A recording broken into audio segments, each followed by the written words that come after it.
Dear Kuya Poy, magandang araw po sa inyo at sa lahat ng mga nakatutok sa inyong programang Heart to Heart sa 105.9 True FM. Ako po sila Arnie, 40 years old mula dito sa Minuyan, Bulacan. 19 years na kaming kasal ng mister kong si Alfred. Nabiyayaan din po kami ng 3 malulusog na mga anak. Sa mata ng ibang mga tao, kami yung tinatawag nilang ideal o yung perfect family.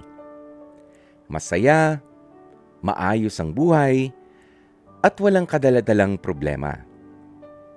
Kami yung mag-asawa na kapag may tampuhan o misunderstanding, paggising kinabukasan ay okay na ulit kami. Hindi na namin binubungkal pa ang nakaraan. Kuya Poy, pareho kaming may trabaho ni Alfred. Pero ako ang medyo masasabi kong mas malaki ang kinikita. Kaya ako ang pangunahing provider para sa aming pamilya. May sarili na kaming bahay at sasakyan.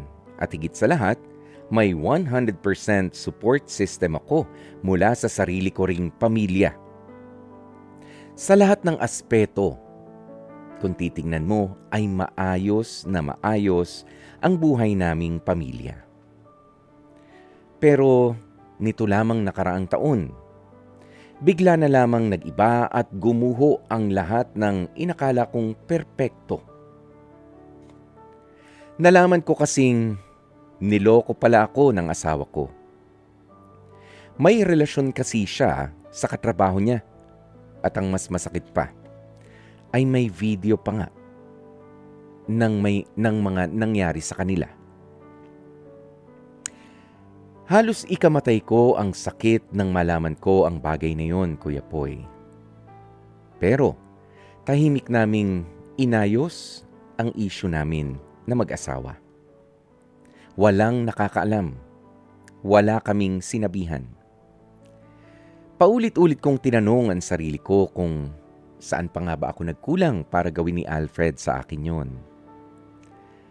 At ang paliwanag niya, temporary lang daw yun at na-curious lamang siya. Kahit napakasakit at napakabigat, Kuya Poy, ay pinatawad ko ang asawa ko. Hindi dahil madali para sa akin, kundi dahil wala akong ibang ginusto, kundi ang manatiling buo at masaya ang aming pamilya. Pero simula noon hanggang ngayon ay meron na naman mga nangyari. Tinatawag daw ng mga kabataan ngayon na micro-cheating ito. May 2 kasi siyang nakachat. At ang masakit pa, mula pa lamang sa umpisa ay sinasabi niyang wala raw siyang asawa at mga anak. Yun ang palabas ng aking mister sa mga nakachat niya. Kinausap ko siya tungkol dito sa panibagong natuklasan ko. At ang sabi niya, chat lang naman daw yun. At nangako siyang hindi na mauulit pa. Pero Kuya Poy, hindi ko na makita ang sarili ko na tunay na masaya nang dahil sa mga nangyayari sa amin ng asawa ko. Pakiramdam ko ay para akong kandilang nauupos. Unti-unti na talagang nauubos, pero patuloy pa ring nagbibigay ng liwanag para sa iba. Lalo na nga sa aming pamilya. Ang isipan ko ay sumisigaw na wag akong maging selfish. Wag kong ipagkait sa mga anak ko ang isang buong pamilya. Pero ang puso ko naman ay malakas na humihingi na ng pahinga. At ang sinasabi nito sa akin ay ang mahalin ko naman ang sarili ko. Tama na ang pagpapaloko. Sa ngayon ay umuwi na muna ako sa bahay ng mama ko kasama ang aking mga anak. Dahil sa tingin ko kailangan ko ng espasyo. Binlock ko na rin muna ang asawa ko kaya wala kaming komunikasyon sa ngayon. Pero kahit pa nga ganoon ay patuloy pa rin ang paglalaban ng puso at ng isipan ko. Kuya Poy, ano po ba ang dapat kong gawin? Hindi ko inakala na sa 19 years namin bilang mag-asawa ni Alfred, ay ngayon ko pa mararanasan ang mga bagay na ito. Kung kailan malalaki na ang 3 anak namin. Pipiliin ko ba ang may buo pero sugatang pamilya o ang sarili kong kapayapaan kahit na may kapalit na sobrang sakit? Umaasa po ako sa inyong ibibigay na payo para sa akin. Lubos na gumagalang, Larnie. At napakinggan nga po natin ang napakabigat na kwento na ibinahagi sa atin nila Arnie. Nasabi niya nga ay for 19 years na akala ng ibang tao at siya rin ay nag-akala na perpekto. Talaga namang kumpletong kasiyahan na ang meron ang kanilang pamilya. Tsaka pa nangyari itong pagloloko ng kanyang asawa. Una nga ay yung nahuli niya na meron pang nakarelasyon na isa sa kanyang mga katrabaho. At pangalawa, merong mga nakachat na nakita nitong si Larnie, si Mister o yung tinatawag nating micro-cheating. Di ba? Alam nyo, yung mga bagay na ito, maganda ba na nahuhuli natin yung mga partner natin na merong ganito? O minsan parang sana hindi na lang. Di ba? Yung iba parang ganun na lang yung iniisip. Yung iba, di ba? Na sana hindi ko na lang nalaman. Dahil yun pa talagang nalalaman mo minsan na magiging lason o nasisira at hindi naman pwedeng baliwalain mo na lang. 'Di ba? Alam nyo, yan ho ang katotohanan din sa buhay. Kapag wala kang alam, minsan mas mainam pa. Nga lang, kapag meron ho talagang buhay na mga nakasalalay dito, ang buhay ng inyong mga anak, diba? At syempre, meron ding tiwala at tunay na pagmamahal kang ipinundo. Dito sa pagpapakasal mo sa isang tao, ay hindi talaga. Ilalaban ko ito. Diba? Nung una, kung matatandaan ninyo, sa unang pagkakamali ni Mister ay mas pinili nitong ating letter sender na si Larnie ang pagbuo ulit sa kanilang pamilya. Bagaman mahirap, 'di ba? Na magkasama ulit sila, 'di ba? Pero ginawa niya. Ginawa niya naman ang parte niya. Kahit masakit, sige, buuin ulit natin ang pamilyang ito. Nga lang, sa ibang mga tao ay hindi sumasapat yun. Lalo na kapag lumalakas ang tukso. Isa ring pagpapaalaala na hindi po sapat na tayo ay matagal ng married o matagal ng kasal o matagal ng smooth sailing ang pagsasama. Nasa edad nga ba, kapag ka ba mas bata, mas marami ang tsansa at tukso sa paligid? At kapag ka matanda na, kahit iwanan mo na siya dyan, ay hindi nagagawa ng kalokohan. Ito yun. Ito yung kwento ni Larnie na, di ba, hindi niya na nga inakala. Nagkakaedad na rin sila pero dito pa nangyari yung mga bagay na yan. Hindi pa naman ho talaga sila matatanda. 40 years old pa lang itong si Larnie, 'di ba? Pero ang tao kapag ka magloloko. Kay bata yan, kay may edad na yan, kay uugod-ugod na yan. 'Di ba? Kapag ka magloloko ho talaga. Yan ang pinapaalala rin sa atin nitong kwentong ito na wag din tayo magpakakakampante naman. Ayan, sa ating mga jowa. Okay, sa ating mga partner. Ito, merong reaksyon itong si Gail Enriquez. Ang sabi niya, literal naman loloko. Wala na talagang respeto yung mister mo sa'yo, Larnie. Kaya naging habit niya na ang magloko.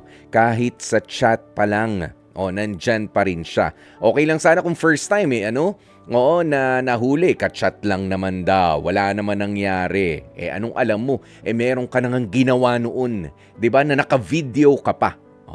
Yung mga ganyan. O kaya mahirap na rin kay La Arnie kung bakit yung parang mas mababang, kumbaga sa kaso, o diin na diin siya doon sa unang kalokohan na ginawa nitong si Alfred. 'Di ba? Naka-video, 'di ba? Merong ginawa siya kasama yung kanyang kaopisina na patawad doon. Bakit itong micro-cheating? Parang ito pa yung talagang nagtaboy kay La Arnie para aalis na muna ako sa bahay natin, uwi muna ako sa mama ko. Kasi nga mahirap po talaga na buuin ulit ang tiwalang nasira. Ito naman, sabi ni Ronald Tumbaga, hindi dapat na manaig ang puso sa isipan. 19 years na pagsasama ay hindi gawang biro yan. Habaan mo pa ang pangunawa mo at laliman ang pagtatanong sa sarili mo kung nasaan ang ugat ng pagkukulang ninyo sa isa't isa. Kung ganyan ang parehong nararamdaman ninyo. Na para bang nananawa na kayo sa isa't isa sa paglagok sa lasa ng iisang kupita ng pag-ibig. At ang isa ay kailangang tumuklas ng panibagong lasa ng alak ng pag-ibig na masisimsim. Ayan, bakit hindi subuking ibalik ang dating hubog ng iyong kagandahan na noon ay kanyang kinahuhumalingan? Aba, si Ronald parang ano ngayon, makata ang sagot pero malalim din yung hugot. Dahil nga po, merong binanggit dito ang ating letter sender na naglalaban talaga ang kanyang isip at ang kanyang puso. And I agree with Ronald doon sa sinabi niya na wag mong hahayaan na manaig ang iyong isipan, ang iyong puso sa iyong isipan. 'Di ba? Dahil physically mas mataas po talaga ang ating mga utak kaysa sa ating mga puso. Mas madalas kahit alam nyo, kahit sa ibang aspeto ng buhay, kahit sa negosyo. Kapag sa negosyo, sa trabaho, kapag ikaw ay yung emotional decision maker, nagkakaroon ka ng kaaway, ayan, nalulugi ka sa negosyo, 'di ba? Emotional ka 'di ba? It goes both ways. Kapag sobrang saya ka at kapag sobrang nade-depress ka na, you're making mistakes sa paggawa ng desisyon kapag ikaw ay masyadong emosyonal. Pero kapag ikaw ay critical na thinker, ayan, bago ka gumawa ng desisyon, pinag-iisipan ng maigi, kahit pa nga magiging masakit ito, ay kailangan talaga yung ating utak ang mauuna. Okay, sa puntong ito, La Arnie, posible ba ang forgiveness dito sa nangyari sa inyo nitong si Alfred? Ang sasagot ko dyan, yes. Definitely, yes. Is forgiveness possible? Yes. Malalaking letra yan. Will you be able to forget? Maybe in time. Yan. Makakalimutan ba itong mga panloloko ni Alfred? It'll take some time. Pero, pwedeng hindi, pwedeng oo. 'Di ba? Pero, requirement ba na magsama ulit kayo? 'Di ba? Para lang sabihin sa mga taong nakapaligid sa inyo o magbigay kayo ng impresyon na kayo pa rin yung ideal o perpektong pamilya na nakilala nila. Most definitely not. Hindi mo kailangan na gawin ang mga bagay na ito, lalo na kung talagang labag sa loob mo at kung ang isa sa alang-alang mo, Larnie, ay sayang naman, ang akala nila sa amin ay perpekto kami. Yun yung akala mo. 'Di ba? Pero ikaw nga mismo, sa sarili mong pamilya, hindi mo lubos maisip na pwedeng mangyari ito. 'Di ba? Kaya naman, walang dikta dapat ang ibang tao sa nararamdaman mo. Pero sa pag-iisip mo naman ay wala rin dapat na impluwensyang masyadong malakas ang ibang mga tao. Kaya nga ang maisasagot ko sa iyo, ikaw ang magdidesisyon dito. Pero tutulungan kita kung papaano kang mag-iisip at makikiramdam na rin kung papaano mo nga ba didesisyonan ang bagay na ito na kung magtutuloy ba kayo nitong si Alfred ng relationship ninyo, bubuin ba yung pamilya para sa ibang tao o at least para sa inyo, para sa mga anak nyo, Yung mga ganyan na mga katanungan. Okay, sa likod ng mga nangyaring ito, meron bang pag-amin itong si Alfred? Meron ba siyang pananagutan? I think meron siyang pag-amin. Oo, meron din siyang pananagutan, pero masyadong mababaw yung level. Oo, inamin niya na, kachat lang naman yan. 'Di ba? Tapos inamin niya doon sa isa pang pangyayari na, nag-explore lang ako kasama yung katrabaho ko. Inamin niya yun. May pananagutan ba? I don't think so. I don't think so. Meron siyang pananagutan. Dahil, kumbaga, pinatawad mo ko ron, dito patatawarin mo rin ako eh. 'Di ba? Ganyan yung lisensya niya. Parang wala pang pagbabago, wala pang remorse, wala pang pagsisisi. Itong si Alfred. Ayon dito sa pagkakakwento mo. Okay, yan yung mga kailangan mong bisitahin. Meron na bang pagsisisi itong si Alfred sa mga nagawa niyang pananakit sa'yo bilang asawa? Eto pa. Dalawa ba kayo na gusto pang ayusin ang relasyon ninyo or ikaw na lang? Yun na lang. 'Di ba? Dalawa pa ba kayo? Mag-usap kayo. Okay lang na humingi ka ng espasyo sa ngayon, pero sana yung paghingi mo ng espasyo na yan ay paghingi mo rin ng payo sa iyong mga magulang. Sabi mo nga maganda naman ang relasyon ninyo, no? Kapag ka dumarating ang ganitong klase ng mga problema. Alamin mo, bigyan mo pa rin ng panahon na gusto nyo pa ba ni Alfred na ayusin ang mga bagay na ito? Or talagang siya, after 19 years of marriage, ay ayaw na sa'yo?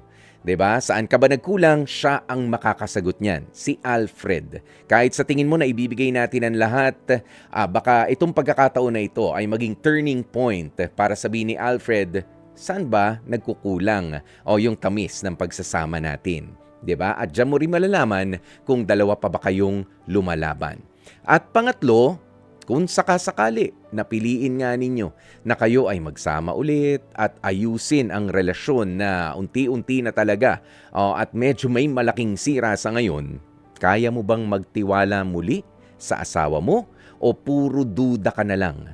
At yung duda bang ito ay para bang magiging lason na lang sa inyong pagsasama? Dahil kung ganun, na talagang pasira na at hindi mo na kaya na siya ay harapin, kausapin pa sa ngayon, mas maigi siguro na makisilong ka na muna dyan sa mga magulang mo. Until such time na kaya mo na siyang kausapin, kaya mo na ring pakinggan at kaya mo nang sabihin ang lahat ng mga gusto mong sabihin kay Alfred. Okay? Kailangan din natin ng pahinga. Kailangan din natin makapag-isip-isip at walang iba makakatulong sa atin kundi ang ating mga nakapahingang pag-iisip at yung ating mga nakapahingang damdamin din ng dahil sa sakit. 'Di ba? Dahil kapag ka masyado pang fresh, pinilit natin na humarap doon sa taong nakasakit sa atin, talagang minsan nagiging violente pa, minsan lalong napapasama. Premature, ika nga, yung pag-uusap. Kumalma ka na lang muna. Surround yourself with people na you are at peace with. Okay? Yung kalmado ka na kapag isip, sa mga magulang mo, sa mga anak mo, sa mga trusted friends, 'di ba? At ang importante sa lahat ay ipagdasal ang lahat ng dapat na desisyon. After all, this is not just about you anymore. This is about your kids also. Ang magiging desisyon mo rito. Pero ano pa man 'yan, kailangan ay yung malusog na ikaw. Na sa mga susunod na panahon ay hindi naman para nasisira dahil napilitan lamang dahil sa isang maling desisyon na kailangang panindigan. At dyan na nga po natin tatapusin ang ating Dear Kuya Poy. Mga kapatid, dito tayo sa totoo. Dito na tayo sa True FM. Mag-subscribe at mag-follow na sa social media accounts at True Network PH sa FB, Instagram, X na dating Twitter, YouTube, TikTok, and podcast.